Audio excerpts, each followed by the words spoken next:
Hello and welcome to Agents of Nonprofit. My name is Alexander Lapa, and I'm here to speak with everyday superheroes helping nonprofits. Joining me today is Rashaunda Williams to talk about BIPOC social impact organizations. Rashaunda, welcome to the show. Hi, thanks for having me, Alex. So, for people who are hearing you for the first time, I was hoping you could share your superhero origin story. Oh, that's awesome. I'm not sure if I'm a superhero. I'm probably more of the person behind the desk, the Ned to the Spider-Man, so to speak, helping the superheroes. But I work, I created a company, Collective Impact, and we work with BIPOC-led nonprofits to help them create sustainable organizations to advance their mission and create jobs and ultimately impact their community. My love for nonprofits started as a young child. I had the privilege and was very blessed to experience amazing organizations in my local community. And that kind of planted the seed for me loving social impact organizations to begin to create a business to help serve them. We've already used the term BIPOC a couple of times, BIPOC, I'm sorry. I was wondering if we could, just for the listeners who don't or are not familiar with that term, if we could make it a definition, give a definition of that term, please. Absolutely. So BIPOC is an acronym for Black, Indigenous, People of Color. Okay, so we're talking about BIPOC-led organizations. And I guess to get started for this conversation, what are the challenges that are specific to BIPOC-led organizations as opposed to ones that are not? Yes. So capacity building, access to resources. So BIPOC-led nonprofits. That means that the executive, the founder is Black, Indigenous, or a person of color, right? So those organizations are definitely grassroots organizations. But however, they have the heart for the community. They are directly embedded into the community. However, they don't get the resources that they need to grow their organizations. So a lot of BIPOC-led nonprofit organizations are self-funded by the founders. And that's crazy when you think of it, because these people have a heart for the community. They saw a problem. They decided to roll up their sleeves and do the work. However, they are ultimately sacrificing their own livelihood as well, because they're working a 9 to 5 or maybe multiple jobs to fund this community solution. So that is why we do what we do. We help BIPOC-led nonprofits get access to the resources, capacity building. We help them with fundraising. Internally, we do a lot of project management, because a lot of these BIPOC executives and founders, they have great ideas. They have the heart to solve whatever social cause that they're working towards, but they don't have the time or the expertise to actually see that idea to completion. So we help them with that. And then it's a two sides to this coin as well, right? Because funders, they are investing when a grant foundation gives an organization a grant funding, they are investing in that organization to see whatever the goals, that area of focus, come to fruition, right? This partnership, right? So a lot of the funders are looking for organizations that have a diverse funding portfolio, that have made a significant impact, tangible impact in their communities. However, BIPOC-led organizations are at a disadvantage because, again, they're self-funding. They don't have the resources to grow to make more impact. So then when they do get the time or the resources to apply for a grant, the grants are so competitive, then they're not selected, right? So there's two sides to this coin. So we like to say that we help BIPOC organizations overcome internal barriers and external barriers. So the internal barriers is the lack of strategy, the lack of resources, the lack of time, the lack of project management, and then the external barriers will be like philanthropic redlining, right? So that is what we do for Collective Impact, specifically serving BIPOC-led nonprofit organizations. You were kind enough to share some resources with me so I can ask better questions. If I remember correctly, one of the points in that article talked about how BIPOC-led organizations tend to have a much smaller budget, to your point, that because they're self-funded, even up to or as little as $30,000 a year. That's unfortunately scarily low. And what can they do to? I mean, I guess it's about finding additional funders, about finding grants, but I imagine these are people who are very passionate about what they're trying to do. To your point, holding down multiple jobs to be able to fund this organization. How do they make themselves more attractive to funders? How do they become more eligible or more likely to win a grant? Great question, Alex. So it's very interesting. Usually when I have a consultation with an aspiring nonprofit leader, my goal is to actually talk them out of starting a nonprofit organization. And I know that sounds crazy, but there are a lot of amazing organizations, BIPOC-led organizations that are already established. So what they need is, individuals bringing their skills to bear to help build those organizations. Instead of starting a new organization, partner with a already formed organization, and then you can help it grow, right?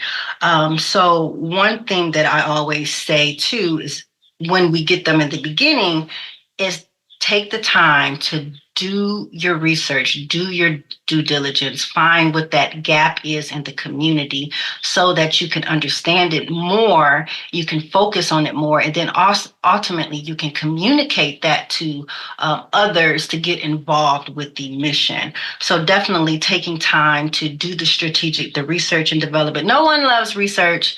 Research is the foundation of everything, right? But taking that time to do that, to understand your target audience, to understand your community so that you can find your area to fill that gap so that we don't have the 1,000th mentorship nonprofit organization, right? How can your organization differ from the ones locally? Where is that need missing? So another challenge is that because they're self-funding, it's a lot of putting out fires. So they don't have the space or the time to get in front of the issue. They're always trying to play catch up. So taking that time away from serving the community for an extended period of time. Now, this is for the organizations who are already established. That 1 to 3 year is kind of where we find this issue. They're so busy, hosting events and doing the work when they just need to take a step back from doing the work and actually create the foundations that's needed to grow the organizations would be one of the major things that I would say, because a lot of nonprofits fail, and this is BIPOC and non-BIPOC nonprofits, for the lack of strategic planning and leadership as well. So get that time to get the skills, the coaching, so that you can be a better leader, to lead a board, to communicate that vision, and then also the strategic planning so that you can get a strong foundation that you can grow from. And then also, what you're doing, you can communicate that to stakeholders. You mentioned that funders are looking for, as they're investing, they're looking for diversity and looking to create an impact. I imagine as a founder, waving that flag to say, yeah, we are BIPOC-led, we are, can help. We have a great impact, but we need your help to have a greater impact. I imagine this is in combination with getting your foundation settled, your strategic planning settled. Like it's a formula where you have to have many levers you can play with. And I guess there's a matter of just adjusting one for the other in order to seem attractive or more attractive on a whole. Yes, I agree. I agree. And utilizing technology as well. We kind of talked about it earlier that part of the being under resourced is a astounding amount of the BIPOC-led nonprofits are volunteer-led. So there's not a dedicated staff to train, to grow, and to focus on certain areas. So absolutely to different levers to play with. Find that sweet spot. You mentioned systems. That's actually a very precious topic to me as well, because I think with great technology, with great systems, one person can magnify their output. Is there any particular system that you have in mind that you normally recommend to say, look, in order to scale as much as possible, at least to have the maximum output for the few resources that you do have, here's what I recommend. This kind of system, that kind of system, this kind of process, this kind of automation, maybe AI. Is there a particular combination or toolkit of things that you recommend? Oh, absolutely. So we use ClickUp. I'm a fan of ClickUp, just a project management tool, because again, it's volunteer led, right? So just having this one database with all the information, just giving access to who needs access when, and then being able to track that, that breaks down, it breaks down the opportunity for things to be lost in communication, right? Because it's all in this one platform. Definitely AI, you can automate so many things. I kind of fuss at some of our community nonprofits because sometimes I will make a donation to their organization and then there's no automated email like, hey, thanks for your contribution, right? So just those little things can help develop relationships with not just your community, your stakeholders, your volunteers, your boards as well. And it can be automated. And that's one of the things that we help to set up for our BIPOC-led nonprofit organizations, are setting up those automations, right? So that the organization can run like a well-oiled machine when you're not actually there, right? So yeah, definitely incorporating a lot of technology, and then having a one database with all the information, right? Not that somebody has it's in somebody's email inbox, right? So I have this document, but if somebody has it in their inbox, we don't think about all the time that is wasted, like looking for things. But if it's all in one place, you can definitely make the most of the time that you do have when it's strategic and it's a focused task. I wanted to circle back on project management because you mentioned that as a concern as well for these organizations. Is there any particular or any specific challenges for BIPOC-led that maybe are not necessarily not necessarily as much of an issue, let's say, for organizations that are not BIPOC-led? No, I think it's just the nonprofit sector in general, right? Because you have so many people doing so many things, wearing so many different hats, that things are lost in translation, things aren't communicated, balls are dropped, right? And I think that project management in whole is something that can be better in the nonprofit sector in general. But specifically for BIPOC-led nonprofit organizations, these are grassroots organizations, right? So a large majority of these founders, they don't have experience in not even nonprofit sector, even business, right? So under having that business mindset, understanding that a nonprofit is still a business, but it just has a tax exempt status, and running the organization as such, right? So not just focusing on the fun stuff like the events and the social media, but also taking time to dedicate to the administrative and the operational side of it. It's definitely an ongoing project. It's so important, but it sometimes gets neglected. Yeah, I typically see this as a common problem for a lot of nonprofits starting off where they're very passionate, very eager, but they just don't have, they need a team or at least some kind of resources around them to be able to help amplify their goodwill into actual tangible impacts. And like you Yes. said, systems are in place. You mentioned lack of resources. I imagine it's not just a financial resource. I mean, is there any other, what examples of other resources can be or are found to be lacking with BIPOC-led? And again, going back to, they are the boots on ground in the community, right? They're doing the events, they're have building these relationships in the community. However, that time is not allocated to developing relationships with other organizations, with the grant funders. Mm. So a lot of doing the work, but not developing relationships. So I would say developing relationships, definitely effective communication, right? Because we're all communicating, right? We got social media, we got emails, we have everything is constantly communicating to us. But effective communication is definitely a leadership skill, personal development that is often lacking in the BIPOC-led organizations. Are there any recommendations that you have? This might be a bit of an odd question, but if you are a BIPOC-led organization and you want to reach people of all diversity, is there any particular strategies that you have, or do you normally find that if you are more BIPOC-led, that you tend to stay in the more BIPOC community? Like, are there strategies or techniques to build relationships cross diversity? Basically, is my question.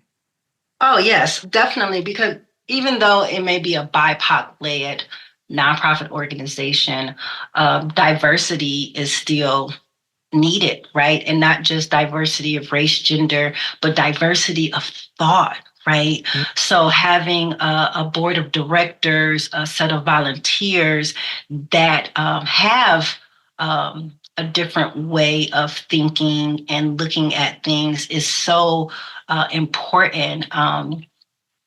Conflict resolution, conflict management is another thing that I would say all nonprofits need assistance with. But conflict just means two varying opinions on a matter, right? So not looking at it in a negative way, but okay, so this is what you bring to the table. This is how you see it. How can we meet that middle ground? So definitely developing relationships in the community and also leveraging their networks um, resources, right? So leveraging the relationships that their stakeholders, their board, their volunteers have in the community as well is very, very important as well. I'm curious then, if you had a magic wand, you had the ability to make wishes, which who wouldn't? What would Mhm. you say would be the one wish you would have to be able to impact a BIPOC-led organization to have the greatest impact? Like, is there one particular challenge you see time and time again that you say, man, I just wish I could just fix this problem for you because that would unblock you and allow you to have so much larger of an impact? Or is it like we said earlier, where it's just a matter of a whole bunch of levers and you're just applying pressure or small adjustments to each of these levers and all together creates the large impact? Or is there one lever that, oh man, that's the lever to push, that's the one to pull, and if we got that one, then the rest, are easier? Yes. Whew, that's. I'm going to wait for my wand to Alex. I'm going to be expecting that. Um, so I know we're speaking about BIPOC-led nonprofits, but I think this is across the whole sector. Is to when I wave this wand that I'm waiting for, that there would be a shift in the mindset. I believe that that is the part that affects all those different levers, right? Just that openness and the way you think about it. So I personally like to say social impact organizations. I don't like to say not for profit because I believe that, just that has a negative connotation that people think that, okay, we're just supposed to help people and we're supposed to just, give, give, give. We're supposed to operate on a shoestring budget. We got to keep overhead to a certain percentage. We have to show the community and the funders that we're not just, we're stewarding this money well. And that's all important, the stewardship of it.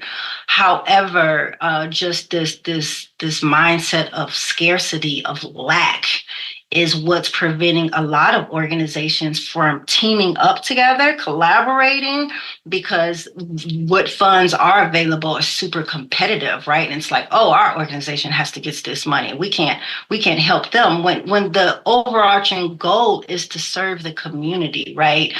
Just so that mindset that there's not enough to go around, that we have to be solely dependent on grants and donations, and not understanding that, again, a nonprofit is a business with a tax exempt status.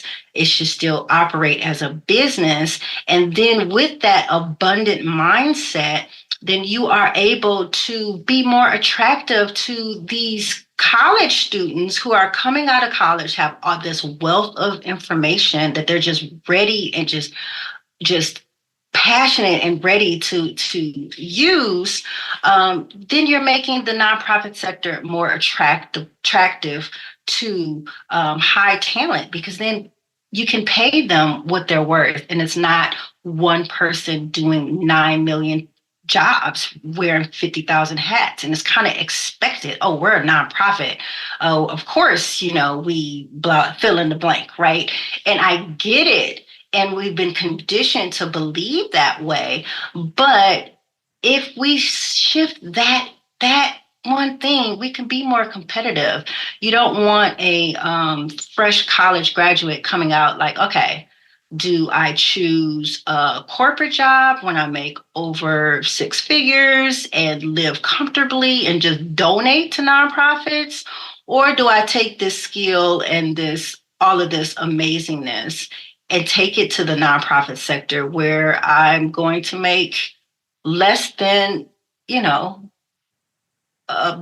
living, and to struggle, but struggle in is an honor because I'm working for a nonprofit. Like it doesn't make sense. So I said a lot, but just changing that mindset that a nonprofit has to struggle, that scarcity mindset to a more abundant mindset, I think would change the world, Alex.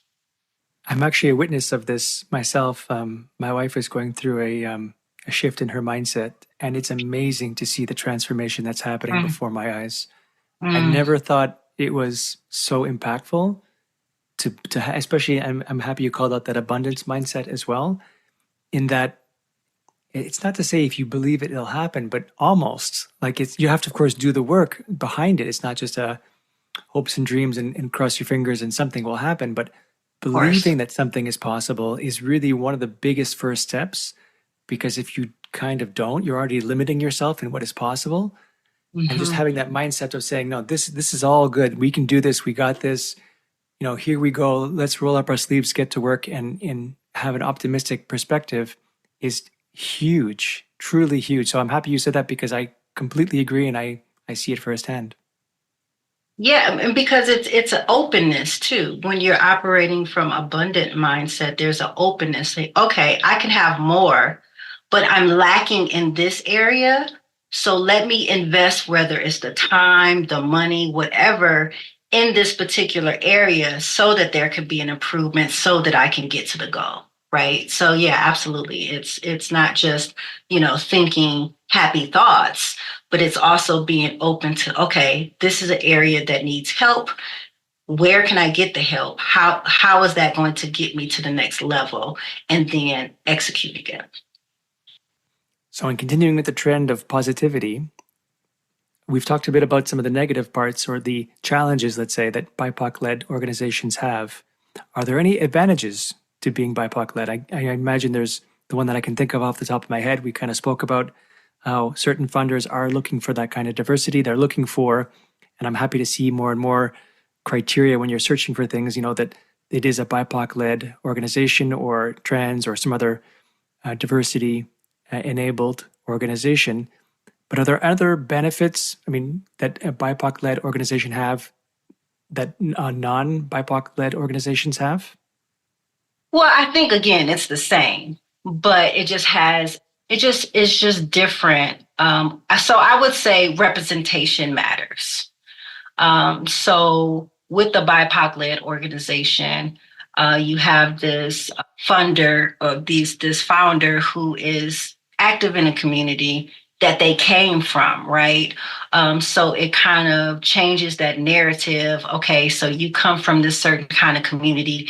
These are your options, right? So it's creating exposure to others, BIPOC individuals, right? That, hey, yeah, I may have came from this situation, because a lot of the organizations that we work with specifically, they have been impacted directly or indirectly by the cause that they are created this organization to solve, right? So I may have, come from a fatherless home, but I see this individual who also came from a fatherless home, but he's in the community doing great things, and he didn't go down this path. So it changes the narrative in the community, like, hey, you are not where you come from, and you still have opportunities available to you if you do the work, if you develop relationships. This is available to you as well. So I think that the representation is very, very important for BIPOC-led organizations to just change the narrative to the community that, hey, you don't have to be a victim to your circumstances. You can roll up your sleeves and do the work to solve this problem. I don't know if there's a term I'm thinking of. I can't quite get my head around it. It's basically people in general are more prone to listening to someone else's opinion, even if it's slightly different, if there's some commonality between them. If it's a stranger telling you you should be doing something, you're more likely to say, buzz off. But if it's a friend or someone you trust already, and they introduce you to a new idea, you're much more likely to listen, digest it, and then maybe take action on it. Is that what you mean by representation? Because it kind of sounds similar, but I'm not sure I'm speaking the same thing.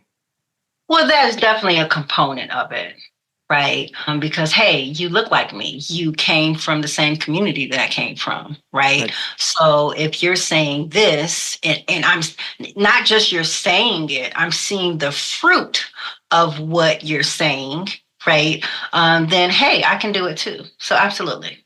Because I imagine that, unfortunately, there are still certain divides, and you're visibly different than I am, and I come to you with this message of saying, I can help you, I don't think you'll be as inclined to accept or to be as trusting and to be open to receiving the help than someone who's kind of gone through the similar challenges or similar benefits in life, who are more like me, for example.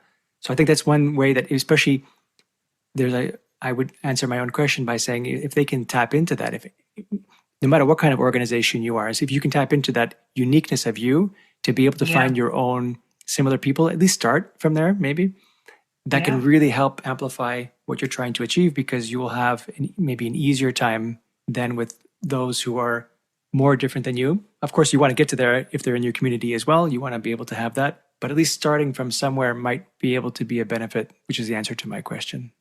Yeah, and it's relational equity, right? That's what it's really about. It's relationship. Because again, we have diversity of race, gender, all the things, but there's also diversity of thought, so embracing, not just focusing on what we have different, but that common goal, right? So we all want to take care of our children. We want to leave this world better than we found it, right? We want to leave it better for our children, right? So tapping into the things that we have in common as well is part of, building those relationships that people can trust you and will listen to, because because you see them, and that's just, that's Maslow's hierarchy of needs in a nutshell. Yeah, I totally agree. Is there anything that the board of directors can do to help in this? Like, I imagine, and I like answering my own questions sometimes, but I'm kind of leading maybe the answer as well. But the idea of having, again, a diverse board so that you have more than one view, more than one perspective, I imagine that would be one benefit they could have. Do you see, or do you normally advise or looking for certain board members to help BIPOC-led organizations? So one challenge I see with the BIPOC-led organizations in developing and leveraging their board of directors is that, again, going back to that wearing many hats, the founder is self-funding, so not doing that strategic planning. A lot of the expectations isn't communicated to the board. Like, hey, you're on our board. We don't just need a warm body, right? We need a working board, and this is how you can contribute to the mission. So I do believe that the ball is dropped a lot in that onboarding of the board, because again, it's just that scarcity mindset again. It's just like, oh, I'm just glad somebody wants to be a part of the board, but yeah, give them direction. What are they doing? What does it mean to be a part of this board of direction? What are your expectations? How can we measure that? What do you expect from me as the executive director, right? How can we know that we're meeting those goals, right? So again, that foundation is so important in communication, being able to communicate that. So that is one thing that I find is an area of improvement in the BIPOC-led nonprofit organizations. And that is also one of the things that we help with Collective Impact. We help put them in touch with individuals who do board training and then internally we help them to create using technology, right? Those that onboarding process so that everybody is on the same page and we're all moving toward the same direction. So I'm curious because I'm looking at the time as we're wrapping up. Is there anything you'd like to add, anything that they can, and a BIPOC-led organization can do, or any other tips you can offer for the listeners? Well, for non-BIPOC, even the larger national nonprofit organizations, I do believe that there is an opportunity to create mentorship and partnering with the grassroots organizations. Like, okay, so to kind of mentor them on how this is run, not just figure it out on your own, right? So I do think that is an area that national nonprofits can do, is to bring on smaller BIPOC nonprofit organizations as a mentor. Like, hey, we've got this funding from, XYZ Foundation. We are going to allocate a percentage of this funding for you to either get staff development, to get technology, or to directly serve the community that we serve, because again, representation matters, right?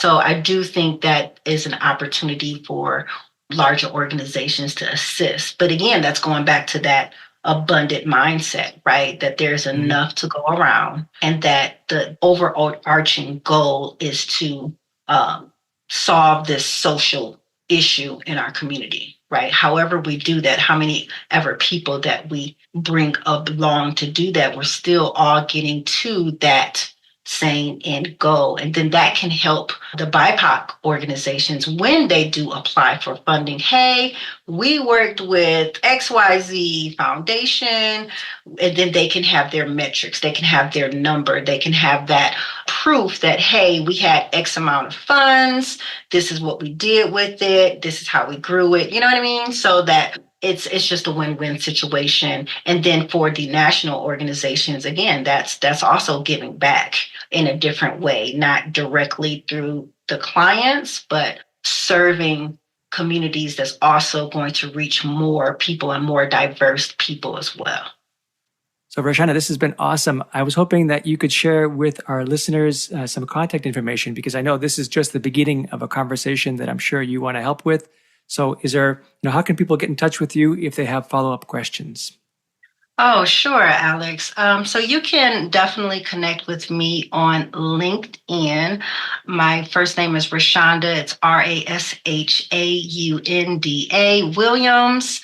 You can also follow us on Instagram. It's Collective Impact 419. And also our website is www.collective-impact.app. And we'll make sure to put those links into the show notes. So, Rashanda, thank you so much for joining me today. This has been very enlightening, and I thank you so much for all the work that you do. Awesome. Thank you for all that you do with getting our voices out, Alex. It's been a pleasure. Thank you for having me. All right, that's it for today. I'm Alexander Lapa, and I hope you join me again in the next Agents of Nonprofit.